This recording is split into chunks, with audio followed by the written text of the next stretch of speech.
जय हिंद दोस्तों। कुछ लोग मुझसे पूछ रहे थे कि सर एग्ज़ाम में तुक्का कैसे लगाएं। तो मैं उनको ये बताना चाहूँगा कि तुक्का लगाना सही बात तो नहीं है, बिल्कुल गलत बात है। आपको मेहनत करनी चाहिए और मेहनत से आप अच्छा परिणाम ला सकते हैं। तुक्का लगाने से देखिए अधिकांश संभावना ये बनती है कि आपका नुकसान होगा। लेकिन हाँ, कुछ विद्यार्थी ऐसे होते हैं कि तैयारी किसी एक चीज़ की कर रहे होते हैं। जैसे मान लीजिए आर्मी की तैयारी कर रहे हैं, लेकिन फॉर्म सबका भरते हैं और उनके पास पर्याप्त समय नहीं होता है उन पेपरों की अलग से तैयारी करने के लिए, और उस स्थिति में वो उलझ कर रह जाते हैं और परीक्षा तो देने जाते ही जाते हैं और सोचते हैं कि कुछ न कुछ तो लगा के आऊँगा, क्या पता नौकरी लग जाए। ठीक है, तो उनके लिए मैं बताना चाहूँगा कि देखिए कुछ बिंदुएँ होती हैं जिन पे अगर आप ध्यान देंगे तो आपके द्वारा लगाया गया तुक्का सही हो सकता है।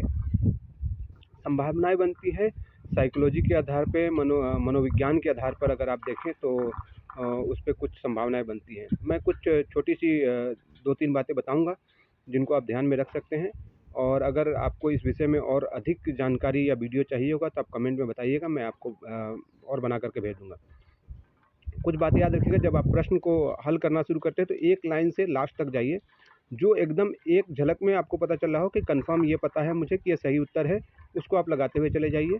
दोबारा आप आइए, दोबारा आने के बाद में आप देखिए कि अगर आपको लगता है कि कोई ऐसा प्रश्न है जिसमें हम थोड़ा 1-2 बार ट्राई मारेंगे तो शायद वो हल हो जाए, या याद करने की कोशिश करेंगे तो याद आ जाए, उन प्रश्नों को कीजिए। और उसके बाद अगर आपको लगता है कि 60 से 70% क्वेश्चन आप परफेक्ट सही किए हैं तो आपको तुक्का लगाने की आवश्यकता नहीं पड़ती है। लेकिन अगर लग रहा है कि नहीं 50% के नीचे रह गए तो भाई मरता क्या नहीं करता, आपको लगाना चाहिए, सारे प्रश्न आपको लगाने चाहिए।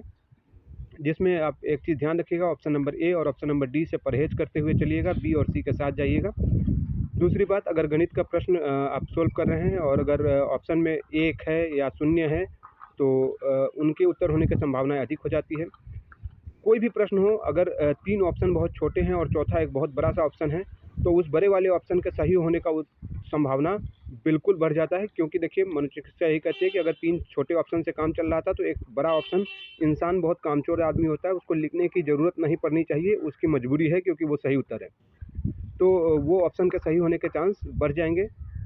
एक और चीज़ देखिएगा कि अगर कोई 2 ऑप्शन एक जैसा मिलता हुआ है और 2 एकदम अलग-अलग हैं, तो जो मिलता हुआ ऑप्शन होगा उसी में से उत्तर होने की संभावनाएँ अधिक होती हैं, तो आप उस पर भी ध्यान दे कर के चल सकते हैं।